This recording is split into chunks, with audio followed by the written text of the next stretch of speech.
Hello, I'm Jeff DeBalco, the Environmental Change and Security Program here at the Woodrow Wilson Center in Washington. I'm joined by Marc Levy, who's the Deputy Director of Season at Columbia University. And Marc is part of a really growing community that's trying to understand how natural resources are part of not just the problem, but the solution in peace building and post-conflict settings.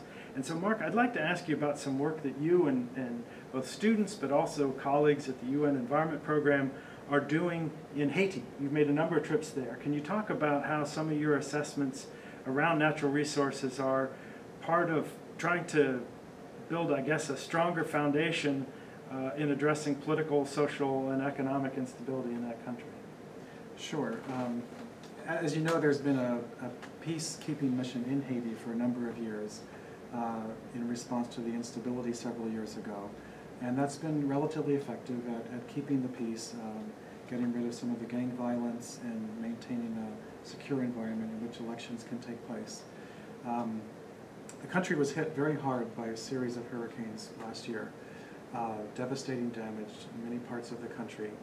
And that really signaled to a lot of people that there were some recurrent underlying environmental factors that would potentially undermine lasting efforts at rebuilding a peaceful, secure, sustainable country. So as a result, there's been renewed interest in trying to address not just the short-term security needs of the country, the kinds of things that can be addressed with troops on the ground, but also look to the long term. And so the UN Environment Program has led an effort to look at the long view.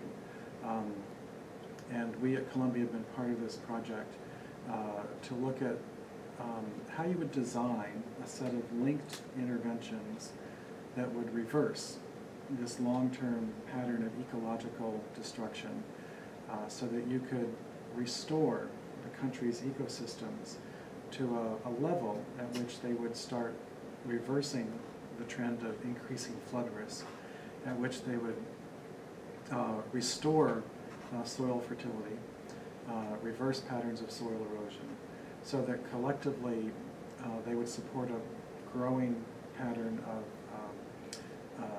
sustained, improved livelihoods that would make political stability lasting. So we're at the very early stages of doing this. One thing we did last spring was take a class down as part of a Columbia University course, a very interesting course that brought together students from a range of different departments in ecology as well as public policy, and looked in some detail at one particular region in the country's southeastern peninsula that had been fairly hard hit by the hurricane, but was remote enough from the capital that it had been somewhat neglected.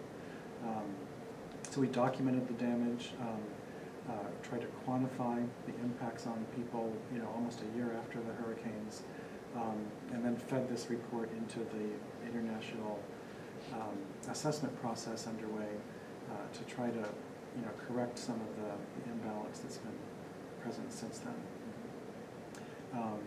What we're trying to do with the long-term Haiti Regeneration Initiative is build a set of partnerships, come up with some design principles, and then build a coalition of partners that can actually implement programs that will redirect charcoal production, come up with improved agricultural practices that can reduce soil erosion, and that over time these things will reduce the really serious flood risk that the people face and start supporting sustained agricultural productions that can improve livelihoods. Well, that sounds terrific. Well, we will look then for the further stages to you for that, and then also should say that viewers should look to the New Security Beat blog, Wilson Center's New Security Beat blog, for an account from some of those students of one of the trips that Marc alluded to. So thank you very much, Marc. Thank you.